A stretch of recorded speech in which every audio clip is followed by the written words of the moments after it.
Glenn, you better be careful or Aretha's going to ask for a royalty. You know that, right? Welcome back. She can have the whole lot. Thank you. Yeah, it's so great to see you again.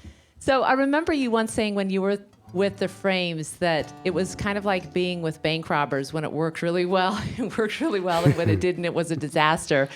But how are you referencing being out on your own for the first time?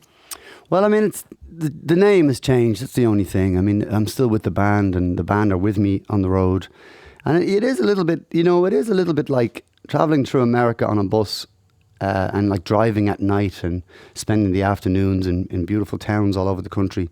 It's a bit like being a pirate. You pull into town, you kind of get off the bus and you're like, you go and you find coffee, and then, you sort of work your way into the day and you charm people and you sing a load of songs and you drink loads of beers and, you sort of grab whatever love you can find, and you get back on your ship and you're off to the next town. Well, the last time we saw you, it was just before Once was hitting really, really big. And since then, you've walked home with loads of gold, and I'm sure you've become quite a different person. But really, how has your life changed since then? I mean, in some ways a lot, in other ways not at all. You're still the same, you're still the same. I mean, I started playing music on the street, and certainly in terms of music, that you're always a couple of steps away from being back on the street. So you're not really, as long as you can hold a guitar in your hand and sing a song, I think, in a lot of ways the world is your oyster. Awards and the things you pick up along the way kind of have some kind of defining role in one's life, as in, so what have you done? Well, I've done this. And it's like, okay, that's a big deal, or that's not a big deal, or whatever. There are incremental moments in one's life where you get recognition, but essentially you're just doing the same thing you've always done. You're just singing songs and connecting, hopefully with people. And so I've definitely got more money than I ever had before. Which is wonderful. Hallelujah. It's a wonderful thing. I mean, because, we added it up. I mean, the Frames, we kind of added up that if we had all worked in McDonald's for the 17 years we had been a band until before, up until that award, that we would have made more money working in McDonald's. So in a way, it's kind of like, and it's a funny thing with art, because if you're a good plumber, you get regular work, and if you're a good plumber, you will get regular work. And what's the difference between being a good plumber and being a good musician? It's like the arts is a weird one, because in the arts you make nothing, you make nothing, you make nothing, you make nothing, you make nothing, and bang, you're a millionaire. And it's like, such a volatile and strange promise for every musician. Do you know what I mean? This idea that if I keep at it, one day all this will happen. But then you realize that energy comes and energy goes. And certainly what I or we or some friends of mine, I don't want to just sort of put myself, but I'll just speak for myself. Certainly my relationship to it has always been, if I go to New York and I've got a guitar on my back and I take it out in a subway or I take it out in a park, I'm going to end up in someone's apartment that night having at a party, or I'm going to, it just 9 times out of 10 works out that the world opens its door to you. It's like having a big key on your back. You go and you sing songs, and it's that classic troubadour existence where you sing for your supper, and that continues. It's all this is. Here we are in Portland, and I'm in a different country to the one I'm from, and I'm singing songs for a bunch of people, and essentially I'm doing exactly the same thing I was doing in New York, where you're just looking to make friends. Does that make sense? Yeah, but you've got a bigger pirate ship. You got a bigger pirate ship, and you got to take care of your boys, and you got to make sure everyone goes home and gets paid, and it isn't actually that different. And so I've kind of lost my train of thought. I had a point to make. But too much rum? No, actually, I've quit drinking on this tour, which is kind of good for the tour.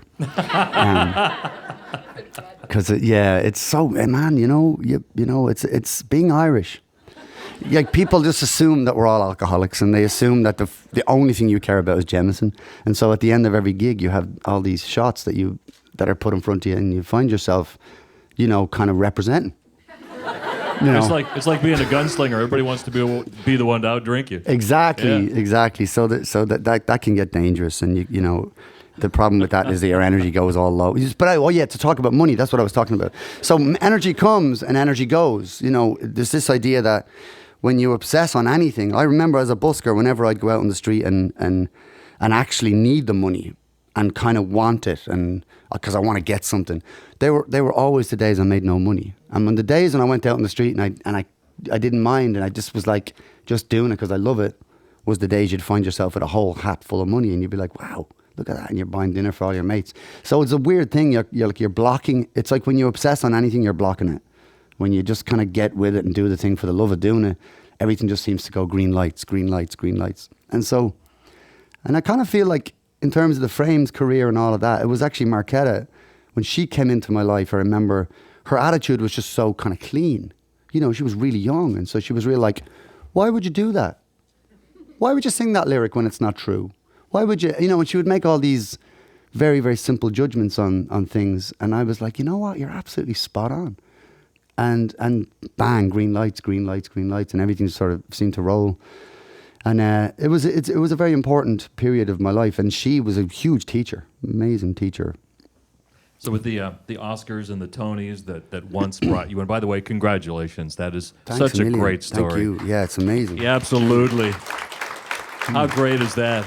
I read somewhere that Bruce Springsteen once told you that anytime you have success like that, you need to market, even if it's just cracking open a beer.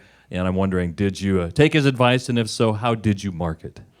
Well, I had never taken a holiday before. It kind of sounds funny, but, you know, because one would say that my whole life is a holiday. I'm always, traveling, and, you know, it's a great life.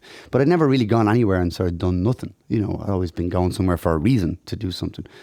And I went to Jamaica last year, and I spent 2 weeks there doing absolutely nothing. Smoked a lot of weed, listened to a lot of reggae, hung out, really had a truly relaxing time, you know. And it was amazing because you catch up at yourself, you know. And Bruce was like, he was incredibly gracious to sit with me and give me, you know, a whole sort of evening of really great advice, which I've still absolutely, like, I feel changed by, you know, since I got that chance. So, but yeah, I went to Jamaica, had a great time, did nothing, caught up with myself, and kind of came back to it all going, yeah, all right, right. You know, there's the thing that Native Americans speak about when you get off an airplane, that you should sit in the airport for an hour or two till your soul catches up, because your soul can't travel that fast.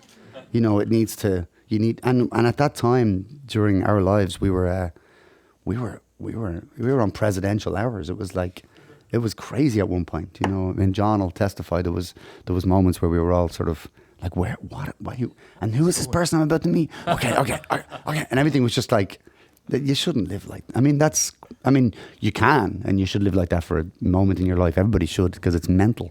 But then, you know, get past it. And Tonight's Glen's at the Crystal Ballroom, his first ever solo album, Rhythm and Repose. We are so glad to have him back here in the Bing Lounge one more time. Glen Hansard. Hi.